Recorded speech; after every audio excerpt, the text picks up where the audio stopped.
ஆண்டவராகிய இயேசு கிறிஸ்துவின் கிருபையும் சமாதானமும் உங்கள் அனைவரோடும் கூட என்றென்றைக்கும் இருப்பதாக. நான் உன்னை விட்டு விலகுவதும் இல்லை, உன்னை கைவிடுவதும் இல்லை என்று சொன்ன நமது ஆண்டவராகிய இயேசு கிறிஸ்து நம்முடனே கூட இருக்கிறார். சமாதானமாய் இருப்போம். எசேக்கியேல் 23ஆம் அதிகாரம் 1ஆம் வசனம் முதல் 49ஆம் வசனம் வரை. இந்த வேத பகுதியில் கர்த்தர் தம்முடைய ஜனங்களின் செயல்களை ஒரு உவமையாக சொல்லுகிறார். அவர்கள் பாவம் செய்தார்கள், கர்த்தருக்கு விரோதமாய் கீழ்ப்படியாமல் அடங்காமல் நடந்தார்கள். அந்த செயலை புரியும்படியாக கர்த்தர் ஒரு உவமையாக சொல்லுகிறார்.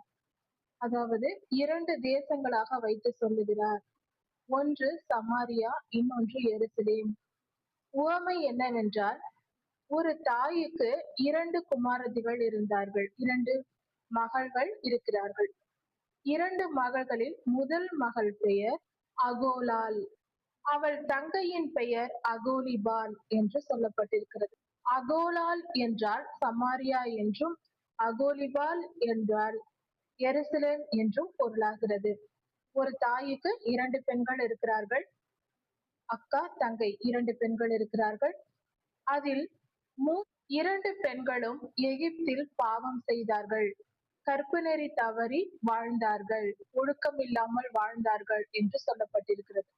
இதன் பொருள் என்னவென்றால், இஸ்ரவேலர்கள் எகிப்தில் இருக்கும் போது யூதாவும் இஸ்ரவேலரும் எல்லா 12 கோத்திரத்தாரும் அங்கே பாவம் செய்தார்கள். அதை இங்கு குறிப்பிடப்படுகிறது. அந்த 2 பெண்களும் பாவம் செய்தது போல இஸ்ரவேலர்கள் எகிப்திலே பாவம் செய்தார்கள். பாவம் என்றால் இந்த இடத்தில் கர்த்தருக்கு அருவருப்பான விக்கிரகங்களை செய்து இஸ்ரவேலர்கள் வழிபட்டது. கர்த்தருடைய ஜனங்களாகிய கர்த்தரால் தெரிந்து கொள்ளப்பட்ட ஜனங்கள் விக்கிரக ஆராதனை செய்யக்கூடாது. அதை செய்ததை கர்த்தர் சொல்லுகிறார். இவர்கள் எகிப்திலே பாவம் செய்தார்கள் என்றால் அந்நியர்கள் அவர்கள் செய்த பாவ காரியங்களை எல்லாம், அருவருப்பான விக்கிரகங்களை செய்து வழிபட்ட காரியங்களை எல்லாம் இவர்களும் செய்தார்கள். கர்த்தருக்கு அருவருப்பானதை, கர்த்தருக்கு பிடிக்காத காரியத்தை கர்த்தருடைய ஜனங்கள் செய்யக்கூடாது, இவர்கள் செய்தார்கள் என்று கர்த்தர் சொல்லுகிறார். அகோலால் என்னுடையவளாய் இருக்கும் போது சோரம் போனாள் என்று கர்த்தர் சொல்லுகிறார். சமாரியா தேசம் கர்த்தருடைய ஜனங்களால் நிரம்பி இருந்தது. அப்படி இருக்கும்போது, கர்த்தரால் ஆசீர்வதிக்கப்பட்டு இருக்கும் போது, சமாரியாவில் உள்ளவர்கள் பொல்லாத விக்கிரக ஆராதனைக்கு இடம் கொடுத்தார்கள். பொல்லாதவனின் செயல்களுக்கு, பொல்லாத இருளின் காரியங்களுக்கு இவர்கள் இடம் கொடுத்தார்கள் என்று சொல்லப்பட்டிருக்கிறது. அசீரியாவில் உள்ள ஆண்கள் எல்லாம் நீலாம்பரம் தரித்திருந்தார்களாம். அதாவது அழகான துணிகளை உடுத்தி கொண்டு குதிரைகளில் மேல் ஏறி அழகான வாலிபரும் வீரருமாய் இருந்தவர்கள் வந்தார்களாம். அவர்களை பார்த்து இச்சை கொண்டு அகோலாள் என்னும் பெண் பாவம் செய்தாள் என்று சொல்லப்பட்டிருக்கிறது. இதன் பொருள் என்னவென்றால், சமாரியா தேசம் அசீரியர்களோடு கை கோர்த்து கொண்டது, அசீரியர்களோடு உடன்படிக்கை செய்தது, உடன்படிக்கை செய்து அவர்களோடு, பாவிகளோடு ஒன்று சேர்ந்தது. இன்னும் தெளிவாக சொல்ல வேண்டும் என்றால், தீயவர்களோடு கர்த்தருடைய பிள்ளைகள் சேரக்கூடாது. சங்கீதம் 1:1 சொல்லுகிறது, துன்மார்க்கனுடைய ஆலோசனையில், அந்த முதல் சங்கீதம் முழுவதும் படிக்கலாம். துன்மார்க்கனுடைய ஆலோசனையில் நடவாமலும், பாவிகளுடைய வழியில் நில்லாமலும், பரியாசக்காரர் உட்காரும் இடத்தில் உட்காராமலும் என்று. கர்த்தருடைய ஜனங்கள் இப்படியாக இருந்து தீயவர்களோடு சேராமல் இரவும் பகலும் வேதத்தை தியானித்து கர்த்தருடைய வார்த்தைகளை கவனித்து படித்து அதற்கு கீழ்ப்படிய வேண்டும் என்று கர்த்தர் கட்டளை கொடுத்திருக்கிறார். ஆனால் இவர்கள் என்ன செய்தார்கள்? கர்த்தருடைய வேதத்தை எடுத்து ஒரு மூலையில் வைத்துவிட்டு அடுத்த வீட்டுக்காரர்கள் என்ன செய்தார்கள்? அந்நிய தேசத்தார் அசீரியர்கள் என்ன செய்தார்கள்? அவர்கள் பழக்க வழக்கங்கள் என்ன, அவர்கள் திருவிழாக்கள் என்ன, அவர்களுடைய விக்கிரக ஆராதனை என்ன, அவர்கள் எப்படி ஒழுக்கம் இல்லாமல் வாழ்கிறார்கள், இச்சையாய் எப்படி வாழ்கிறார்கள், ஜாலியாக எப்படி வாழ்கிறார்கள், அவர்கள் செய்வதை போல நாமும் செய்வோம் என்று கற்றுக்கொள்கிறார்கள். இன்றைய சமுதாயத்தில் டிவி, செல்போன் இதையெல்லாம் பார்த்து பாவமான காரியங்களுக்கு, நல்ல காரியங்களும் அதில் வருகிறது, நல்ல காரியத்தை எல்லாம் விட்டுவிட்டு பாவமான காரியங்களை பார்த்து அதனால் கெட்டழிந்து போகிற ஜனங்களைப் போல அன்று அசிரியர்களோடு சமாரியா சேர்ந்து கலந்தது, பாவம் செய்தது. இதைதான் கர்த்தர் இங்கு சொல்லுகிறார். பொல்லாத விக்கிரக ஆராதனை செய்தது. அதைதான் கர்த்தர் இங்கு துரோகம் செய்தாள் என்று சொல்லுகிறார். இப்படி செய்து சமாரியா தேசம் தீட்டுப்பட்டு போயிற்று. தேசம் பரிசுத்தமா இல்லை, பொல்லாத ஆவிகள் நிரம்பி விட்டது. எகிப்திலே அந்த காலத்தில் வாழ்ந்த இஸ்ரவேலரின் முன்னோர்கள் செய்த பாவங்கள், எகிப்தில் இருக்கும்போது இஸ்ரவேலரின் முன்னோர்கள், அங்கிருந்து புறப்பட்டவர்கள், அங்கு எகிப்தில் வாசம் பண்ணியவர்கள் என்னென்ன பாவம் செய்தார்களோ அதையெல்லாம் இவர்கள் கானானுக்குள் பிரவேசித்த பின்பு மீண்டும் செய்கிறார்கள், அசிரியர்களோடு சேர்ந்து கொண்டு. அதே பாவத்தை இவர்களும் செய்தார்கள், அடுத்தடுத்த தலைமுறையும் செய்கிறது என்று கர்த்தர் சொல்லுகிறார். இப்படி செய்ததினால் அசீரியர்கள் சீரியர்களை கொள்ளையடித்து அவர்களை ஒன்றுமில்லாமல் போக பண்ணினார்கள். சீரிய தேசத்தாரின் குமாரர்களையும் குமாரத்திகளையும் சிறைப்பிடித்துக் கொண்டு போனார்கள். சீரியா தேசம் கொள்ளையடிக்கப்பட்டது, அழிக்கப்பட்டது, அநேகர் அழிக்கப்பட்டார்கள். அசீரியர்களோடு தொடர்பு வைத்துக் கொண்டு அவர்களோடு உடன்படிக்கை செய்ததினால் அந்த தேசத்து ஜனங்கள் சீரியர்களோடு வந்து இவர்களை அழித்து போட்டார்கள், பிள்ளைகளை சிறைப்பிடித்துக் கொண்டு போனார்கள். இப்படி நடந்தது என்று கர்த்தர் சொல்லுகிறார். இதையெல்லாம் பார்த்து கொண்டிருந்த அவளது தங்கையான சீரியாவின் தங்கை எருசலேம் என்று கர்த்தர் சொல்லுகிறார், ஓமைக்காக. இதையெல்லாம் பார்த்து கொண்டிருந்த எருசலேம், இதையெல்லாம் பார்த்து கொண்டிருந்தும் எல்லாம் தெரிந்திருந்தும் எருசலேம் தேசத்தார் என்ன செய்தார்கள்? அசீரியர்களோடு போய் மீண்டும் உடன்படிக்கை செய்தார்கள். சீரியர்கள் உடன்படிக்கை செய்துதான் அந்த தேசத்தை அசீரியர்கள் அழித்து போட்டார்கள். அவர்கள் துன்மார்க்கர்கள் அசீரியர் என்று தெரிகிறது. தெரிந்திருந்தும் எருசலேம் அகோலாலை விட அகோலிபால் மிக அதிகமாய் பாவம் செய்தாள். எருசலேம் அதிகமாய் பாவம் செய்தது. கண்களின் இச்சைக்கும் மாம்சத்தின் இச்சைக்கும் ஜீவனத்தின் பெருமைக்கும் இடம் கொடுத்து அந்நியர்களோடு அசீரியர்களோடு உடன்படிக்கை செய்து கொண்டார்கள் எருசலேம் நகரத்தார். இதை செய்ததினால் கர்த்தர் கோபம் கொண்டார். இது செய்தது மட்டுமல்லாமல் அவர்களுடைய விக்கிரக ஆராதனைகளையும் பொல்லாத ஆவிகளின் வழிபாடுகள் பொல்லாதவனின் வழிபாடுகளையும் இவர்கள் செய்தார்கள். இதைதான் கர்த்தர் அருவருக்கிறார். சமாரியாவை விட இவர்கள் அதிகமாய் எருசலேம் நகரத்தார் பாவம் செய்தார்கள். சமாரியாவின் வழிகளிலேயே எருசலேமும் போனது. இவர்களும் அதே போல பாவம் செய்தார்கள். அதாவது அழகான ஆண்களை பார்த்து பெண்கள் மயங்கி பாவம் செய்வது போல இவர்களும் பாவம் செய்தார்கள். எருசலேம் நகரத்தார் அசிரியரோடு சேர்ந்து கொண்டு பாவம் செய்தார்கள் என்று கர்த்தர் சொல்லுகிறார். சுவற்றில் ஜாதிலிங்கத்தால் சித்திரம் தீர்த்த கல்தேயரின் ரூபங்களை கண்டாள். ஒரு வரைந்து வைக்கப்பட்ட அழகான ஓவியங்கள் இருந்தது. அதை பார்த்து மயங்கி அவர்கள் தலையில் தலைப்பாகை சூட்டிய ஆண்களும், பெரிய பெரிய தலைப்பாகை சூட்டி கொண்ட ஆண்களும், இடுப்பில் பெல்ட் அணிந்தவர்களாகவும் மிக அழகான தோற்றமுள்ளவர்களாய் இருந்தார்கள். அதை பார்த்து எருசலேம் என்னும் பெண் மயங்கி கல்தேயர் என்னும் பாபிலோனிய தேசத்தாரோடு உடன்படிக்கை செய்து கொண்டாள், பாவம் செய்தாள் என்று சொல்லப்படுகிறது. அதாவது இதன் பொருள் என்னவென்றால், என்ன நடந்தது என்றால், பாபிலோன் தேசத்தின் ஜனங்கள் இசைக்கியா ராஜா காலத்தில் எருசலேமுக்குள் நுழைந்து இசைக்கியா தன்னுடைய பொக்கிஷங்களை எல்லாம் அரண்மனையில் இருப்பதை எல்லாம் காட்டிவிட்டார். அதை பார்த்து கொண்டு போனவர்கள் இசைக்கியா ராஜாவின் மகனுடைய காலத்தில் அடுத்த தலைமுறையினிடத்தில் பாபிலோனிலிருந்து வந்து இவர்கள் எல்லாவற்றையும் சுருட்டி கொண்டு போய்விட்டார்கள். இந்த காரியத்தை கர்த்தர் இங்கு குறிப்பிட்டு சொல்லுகிறார். இசைக்கியா ராஜா பெருமைப்பட்டு எல்லாவற்றையும் காட்டியதினால் இச்சைக்கு இடம் கொடுத்து அவர்கள் எல்லாவற்றையும் பார்த்து பொல்லாத ஆவிகளுக்கு இப்படிதான் நாம் இடம் கொடுப்பது. யாரோடு ஒன்று சேர வேண்டும், யாரோடு பேசக்கூடாது, பழகக்கூடாது என்ற கட்டுப்பாடு வேண்டும். எல்லோருடனும் பேசலாம், எல்லோருடனும் பழகக்கூடாது. என்ன என்றால் என்ன என்ற வார்த்தைக்கு பதில் சொல்வதோடு நிறுத்தி கொள்ள வேண்டும்.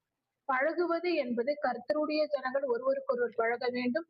அப்படி வாய்ப்பில்லை என்றால் அமைதியை தனித்திருப்பதே நல்லது. தேவ பிள்ளைகள் ஒன்றிணைந்திருந்தால் ஒருவருக்கொருவர் பேச வாய்ப்பு கிடைத்தால் பேசலாம்.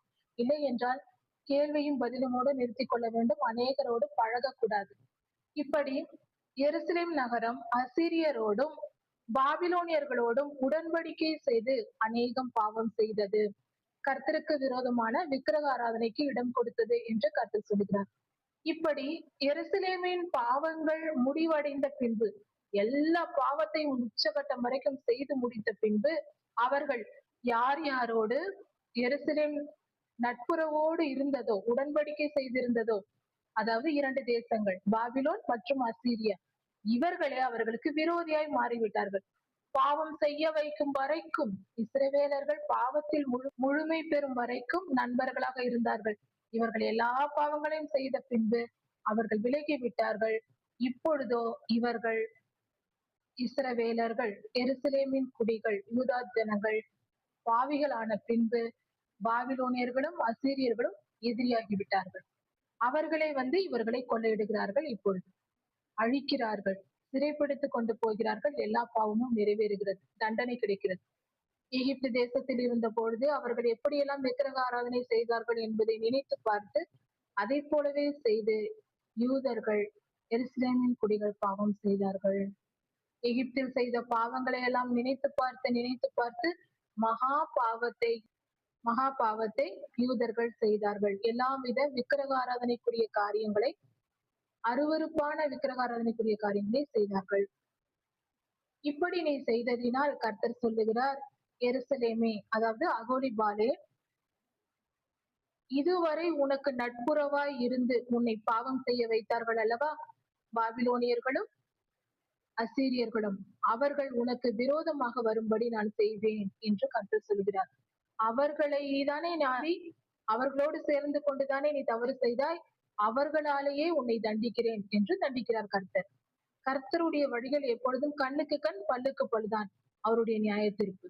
பாபிலோனின் புத்திரர்களையும் பாபிலோனியர்களையும் கல்தேயர்களையும் வேகோடு சோவா கோவா என்னும் தேசத்தின் மனுஷரோடும் அசீரியர்களோடும் எல்லோரும் ஒன்று சேர்ந்து வருவார்கள், எல்லோரையும் வரப்பண்ணுவேன் என்று கர்த்தர் சொல்லுகிறார். எருசலேமுக்கு விரோதமாக இவர்கள் எல்லாம் வருவார்கள் என்று கர்த்தர் சொல்லுகிறார்.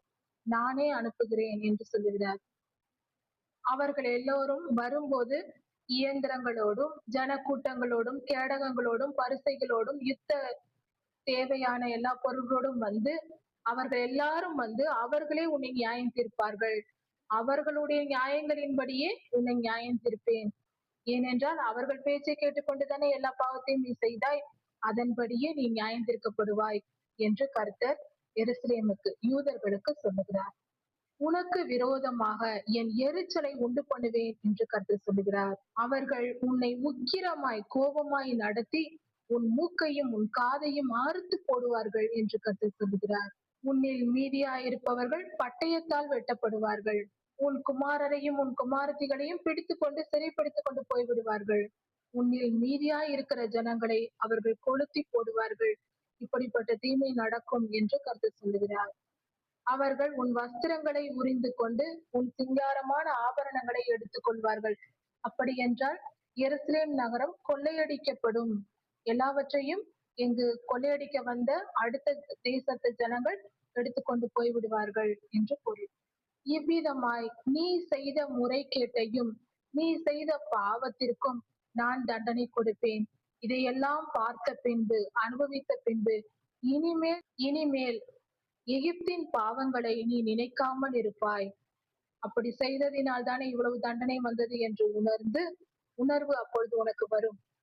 உணர்ந்து இனி எகிப்தின் பாவங்களை நீ செய்யாமல் இருப்பாய் என்று கர்த்தர் சொல்வார். மனம் திரும்புவதற்கு தான் இந்த பாடுகள். நீ யாரோடு சேர்ந்து பாவம் செய்தாயோ அவர்களிடத்தில் உன்னை ஒப்புக் கொடுப்பேன். அவர்கள் உன்னை கொடுமைப்படுத்துவார்கள், உன் தவறுக்கேற்ற தண்டனை கொடுப்பார்கள். நீ உன் சகோதரி ஆகிய சமாரியா என்ன செய்ததோ அதை போலவே நீயும் செய்தாய் என்று கர்த்தர் சொல்லுகிறார். உன் சகோதரியின் பாவங்களின் ஆழத்தையும் அகலத்தையும் நீ செய்தபடியினால் அடுத்தவர் உன்னை பார்த்து சிரிக்கும்படியாக கேவலமாய் பேசும்படியான நிலைக்கு நீ உள்ளாவாய் என்று எருசலேம் நகரத்தை குறித்து கர்த்தர் சொல்லுகிறார். யூதா தேசத்திற்கு சமாரியாவின் பாவமாகிய பாவத்தை நீ செய்ததினால், யூதா செய்ததினால் பிரமிப்பு, பாழ்கடிப்பு இவைகளெல்லாம் பாழ்கடிப்பு நீ மிகவும் துன்பப்படுவாய், வேதனையை அனுபவிப்பாய், சஞ்சலத்தினால் நிறையப்படுவாய் என்று கர்த்தர் சொல்லுகிறார். நீ மனம் வெறுத்து நொந்து போய் உட்காரும் அளவுக்கு உன் துன்பங்கள் மிக பெரிதாயிருக்கும் என்று கர்த்தர் சொல்லுகிறார். நீ என்னை மறந்து என்னை புறம்பே தள்ளிவிட்டு நீ பாவம் செய்ய போனதினால் அதற்குரிய பலனை நீ பெறுவாய், தண்டனை அனுபவிப்பாய் என்று கர்த்தர் சொல்லுகிறார். அந்த பாவ சுமையை நீ சுமப்பாய் என்று பொருள். அதன் பின்பு கர்த்தர் எசேக்கியேலிடம் சொல்லுகிறார், நீ அகோலிபாளையும் நீ அகோலாளுக்கும் அகோலிபாளுக்கும் அவர்களுக்காக நீ வழக்காட விரும்பினால் அவர்களுடைய அருவருப்புகளை நீ அவர்களுக்கு சொல். அவர்கள் பாவம் செய்தார்கள், அவர் கைகளில் ரத்தம் இருக்கிறது, அவர்கள் கைகள் ரத்தத்தால் நிரம்பியிருக்கிறது என்று சொல் என்று கர்த்தர் சொல்லுகிறார் எசேக்கியேலிடம். அவர்கள் பொல்லாத பாவங்களை, விக்கிரகாராதனை பாவத்தை செய்து அவர்களுடைய பிள்ளைகளை தீக்கடக்க பண்ணினார்கள், தீமிதிக்க வைத்தார்கள். அவர்கள் என் பரிசுத்த ஸ்தலத்தை தீட்டுப்படுத்தி தேவாலயத்தில் விக்கிரகங்களை கொண்டு வந்து வைத்து பாவம் செய்து ஓய்வு நாட்களை பரிசுத்த குலைச்சலாக்கினார்கள். இதையும் செய்தார்கள். அவர்கள் தங்கள் சொந்த பிள்ளைகளை, ஆடு மாடல்ல பிள்ளைகளை பொல்லாதவனுக்கு பலியிட்டு அந்த நாளில் பலியிட்ட நாளிலே என்னுடைய தேவாலயத்திற்குள் வந்து தேவாலயத்தை அசுத்தப்படுத்தினார்கள், அருவருப்பாக்கினார்கள், பரிசுத்த குலைச்சல் ஆக்கினார்கள் என்று கர்த்தர் சொல்லுகிறார். குழந்தைகளை கொல்வது மகா பாவம். அந்த காலத்தில் பலி கொடுத்திருக்கிறார்கள் சொந்த பிள்ளைகளையே. எப்படிப்பட்ட பாவமா இருக்கிறது. இவர்கள் இன்னும் எண்ணற்ற பாவங்களை செய்து தூர தேசத்தில் இருக்கிற ஜனங்களையும் வரவழைத்து அவர்களோடும் சேர்ந்து கொண்டு அவர்கள் செய்த அந்நிய ஆராதனைகளை செய்து அருவருப்பான விக்கிரக ஆராதனை செய்து அவர்களோடு பாவம் செய்தார்கள். பாவம் செய்கிற பெண் வயதான பின்பும் பாவம் செய்வாளோ, வயது முதிர்ந்த பின்னும் பாவம் செய்வாளோ என்று கர்த்தர் கேட்கிறார். எத்தனை காலம்தான் இப்படி பாவம் செய்து கொண்டிருப்பார்கள் இஸ்ரவேலர்கள் என்ற பொருளில் கேட்கிறார். இப்படி அவர்கள் செய்ததினால் ஒரு ஒழுக்கமில்லாத பெண் செய்கிற பாவத்தை போல எருசலேம் நகரம் இப்படி அந்நியர்களோடு கலந்து கொண்டு அந்நிய தேசத்தாரோடு உடன்படிக்கை செய்து இவர்கள் கர்த்தருக்கு விரோதமாய் செயல்பட்டதினால் ஒரு பாவியான பெண்ணுக்கு எப்படி தண்டனை கிடைக்குமோ, ஒழுக்கமில்லாத ஒரு பெண்ணுக்கு கர்த்தர் எப்படி தண்டிப்பாரோ, குற்றமற்ற குழந்தைகளை கொல்லும் பெண்களுக்கு கர்த்தர் என்ன தண்டனை தருவாரோ, ரத்தம் சிந்துகிற குழந்தையை கொல்லுகிற பெண்களுக்கு அதுபோல நீதிமான்கள் அவர்களை நியாயம் தீர்ப்பார்கள், எருசலேமுக்கு நியாய தீர்ப்பு வரும் என்று கர்த்தர் சொல்லுகிறார். கர்த்தர் என்ன சொல்லுகிறார் என்றால், அவர்களுக்கு விரோதமாக ஒரு கூட்டத்தை நான் வரவழைத்து அவர்களை அலைச்சலுக்கும் கொள்ளைக்கும் ஒப்பு கொடுப்பேன். அலைந்து திரியும்படி, பல தேசங்களில் அலைந்து திரியும்படி வைத்து கொள்ளையிடுதலுக்கு மற்றவர்கள் வந்து இவர்களை கொள்ளையிடும்படி செய்வேன். அதுதான் அவர்களுக்கு தண்டனை என்று கர்த்தர் சொல்லுகிறார். வருகிறவர்கள், துன்பப்படுத்த வருகிறவர்கள் கல்லெறிந்து அவர்களை அழித்து போடுவார்கள். அவர்கள் பிள்ளைகளையும் அவர்கள் அழித்து போடுவார்கள். அவர்களுடைய வீடுகளை சுட்டெரித்து விடுவார்கள். இவ்விதமாய் எல்லா பெண்களும் பாவம் செய்யாதபடிக்கு, அப்படி என்றால் எந்த தேசமும் பாவம் செய்யாதபடிக்கு இஸ்ரவேலின் ஜனங்கள், அதாவது எருசலேம் நகரத்தார் பாவம் செய்யாதபடிக்கு எல்லாவற்றையும் நான் சுத்திகரிப்பேன் என்று சொல்லுகிறார். பாவத்தினால் அழுக்கான தேசத்தை கர்த்தர் பாவத்தை நீக்கி சுத்திகரிக்கிறார்.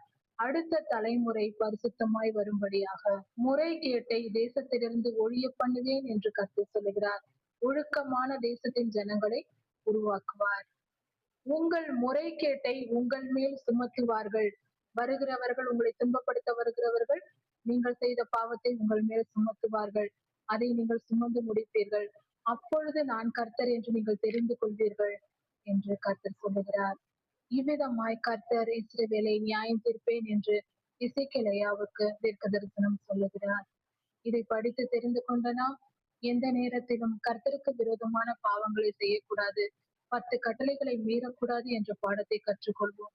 கர்த்தருக்கு கீழ்ப்படைந்திருப்போம், நல்வாழ்வு வாழ்வோம், சமாதானமாய் கர்த்தருடைய ராஜ்யத்தில் பிரவேசிக்க முயற்சி செய்வோம். கர்த்தர் உங்களை ஆசீர்வதிப்பாராக. இதன் தொடர்ச்சியை அடுத்த செய்தியில் பார்க்கலாம். ஆண்டவராகிய இயேசு கிறிஸ்து சீக்கிரமாய் வரப்போகிறார்.